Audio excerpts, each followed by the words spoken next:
Bem-vindos a mais uma conversa aqui no nosso Laboratório de Ideias. O material que a gente tem na mesa hoje é bem peculiar. Um pouco, né? São trechos de um roteiro de podcast com um nome assim quase de filme B, de suspense.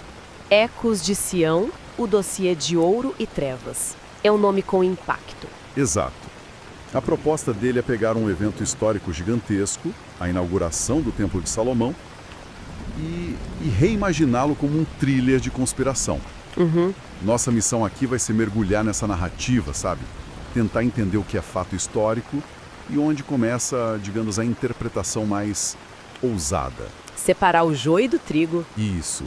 Vamos separar o que está na Bíblia do que vem de textos apócrifos e outras tradições para ver que história eles estão de fato tentando contar. E essa mistura, é importante dizer, não é por acaso.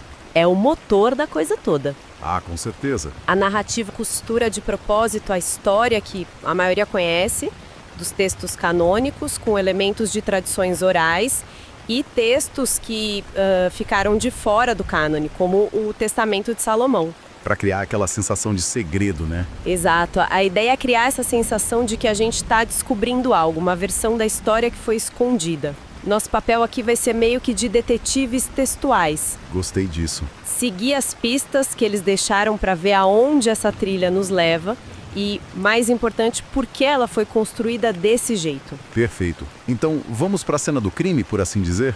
Vamos lá. O roteiro nos joga aí em Jerusalém, quase 1000 anos antes de Cristo. O Templo de Salomão, uma obra que levou anos e uma fortuna, assim, inimaginável. Está finalmente pronto. E o texto já começa a pintar um quadro bem específico, né? Muito. Ele faz questão de dizer que não é só um prédio. É uma casa para o inominável. Uma linguagem já bem pesada. Sim. Coloca o lugar em outra categoria. O mundo que eles descrevem é um de linhagens de sangue, poder teocrático, rituais de sacrifício. E essa escolha de palavras é fundamental desde o início. Chamar Deus de o inominável já muda tudo. Muda tudo. Afasta da figura paterna de muitas tradições e aproxima de uma força cósmica, talvez até impessoal, perigosa. E o ambiente é de alta voltagem. Os personagens que eles destacam reforçam isso. Salomão não é só um rei sábio. Não. Ele é um estrategista que acumulou uma riqueza quase mítica. E os sacerdotes? Nossa. Eles não são só religiosos. São tipo técnicos operando sob regras de pureza tão rígidas que um deslize, sei lá, um fio de tecido errado na roupa poderia ser fatal. Exato. E no centro de tudo, como eles chamam, o protagonista silencioso, a Arca da Aliança. Então, o palco está montado não para uma festa de inauguração. De jeito nenhum. Mas para um evento de consequências cósmicas. Parece quase ficção científica, sabe? Um grande experimento prestes a começar. Exatamente isso. Essa construção inicial é crucial.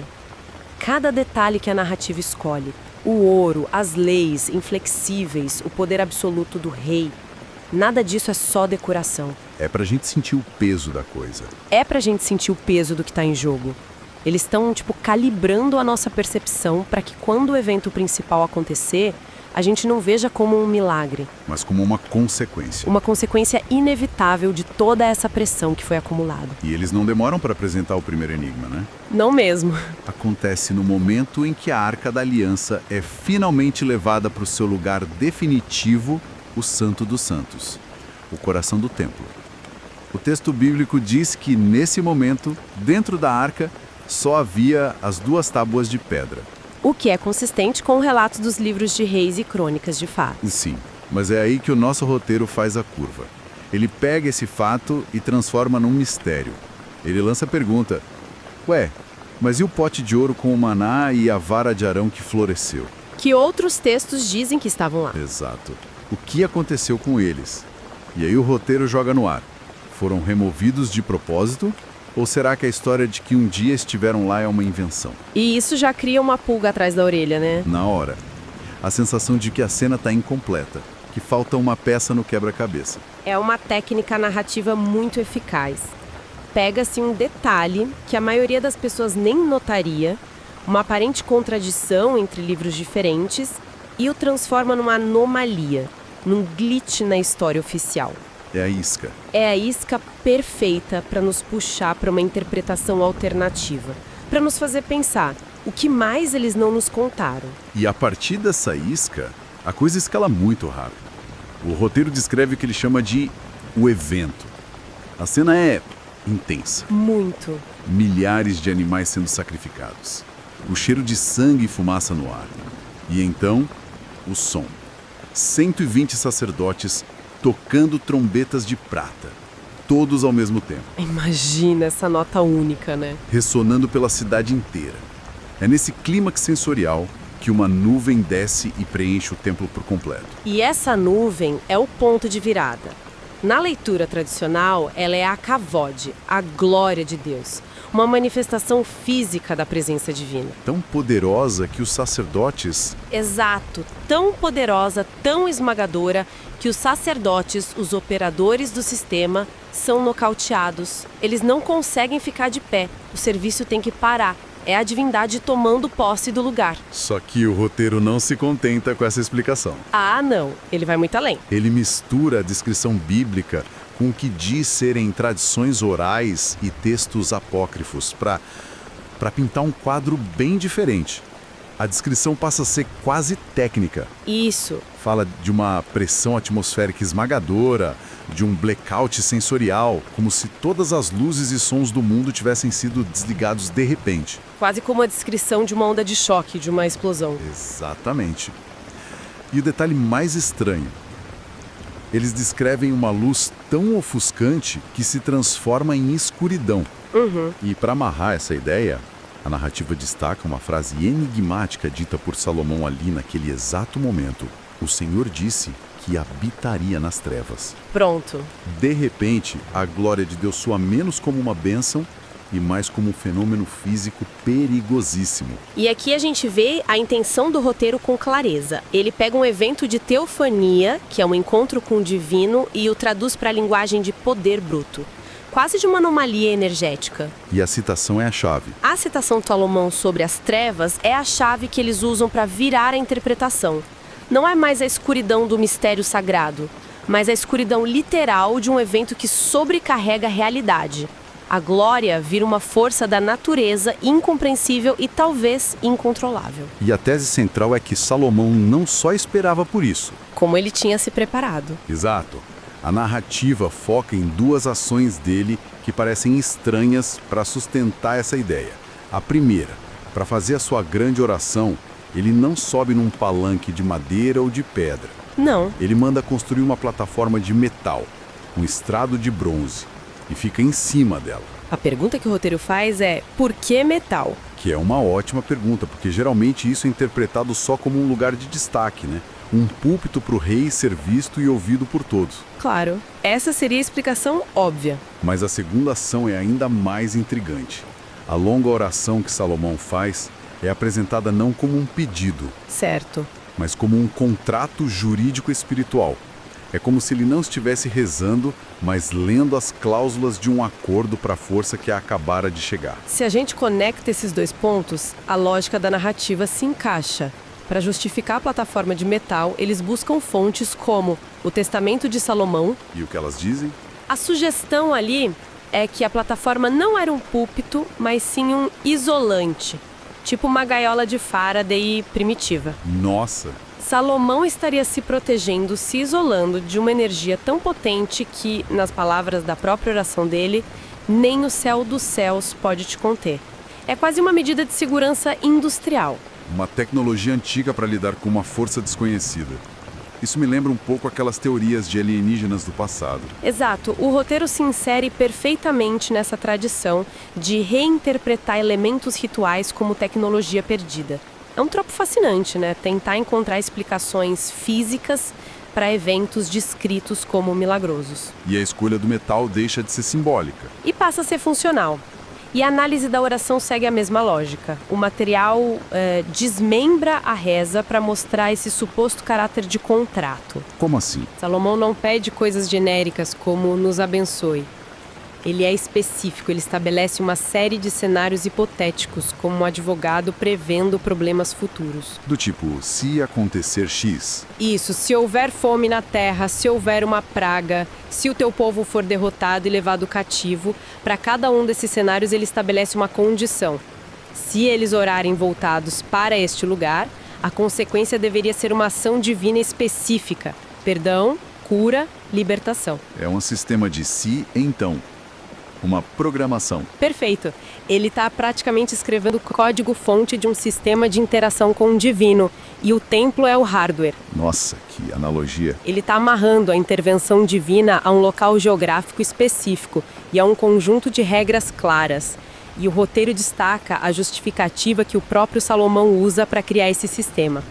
Pois não há homem que não peque. Ele era pragmático. Na leitura que eles propõem, Salomão é um pragmático.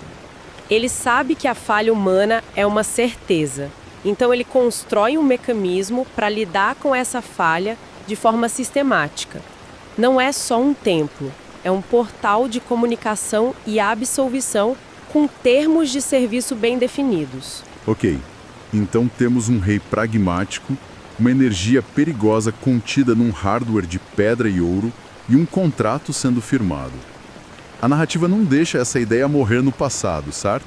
De jeito nenhum. Ela argumenta que isso nos afeta até hoje. Exatamente. É aí que a tese se torna realmente ousada.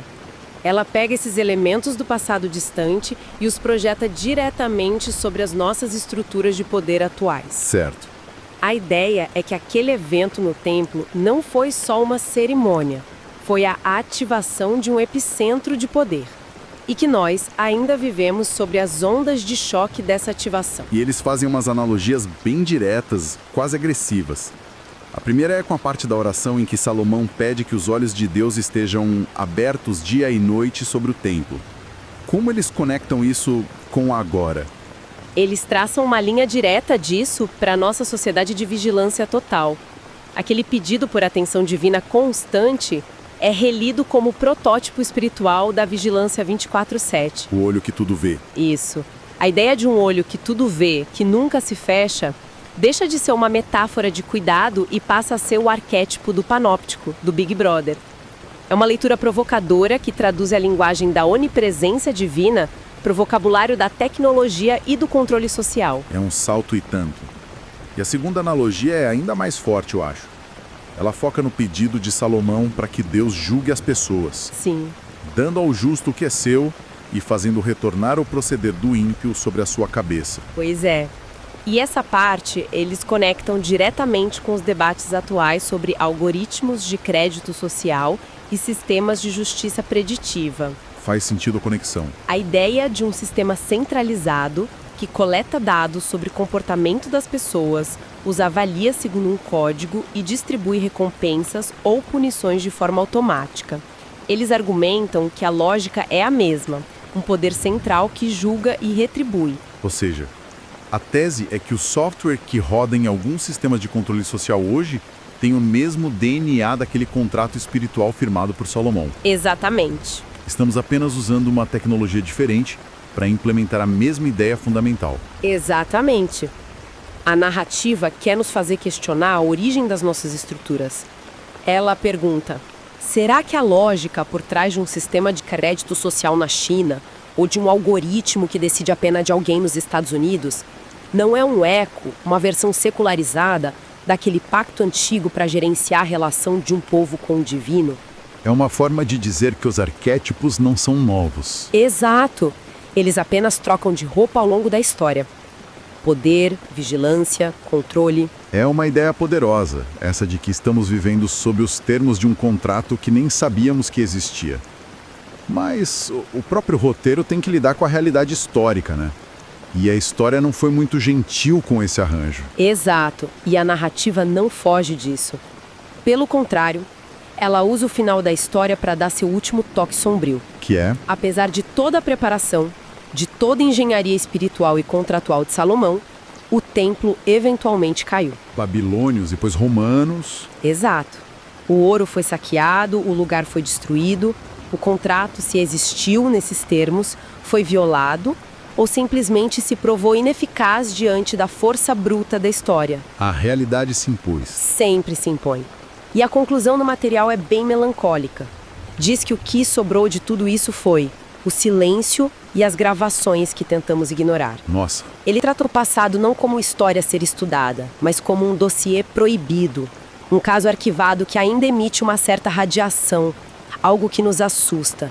A imagem final que eles usam é a de uma fita cassete antiga, com um áudio incompleto e perturbador. uma história que insiste em ser ouvida, mas que talvez seja melhor deixar quieta. O que nos deixa com uma última provocação para pensar: o roteiro nos vende essa ideia de que vivemos os ecos de contratos antigos, que as fundações das nossas instituições foram lançadas sobre pactos que esquecemos. Se a gente aceita essa premissa, nem que seja como um exercício de imaginação, a pergunta que fica é: que outras cláusulas invisíveis podem estar moldando o nosso mundo hoje? Nas nossas leis, na nossa tecnologia. Exato.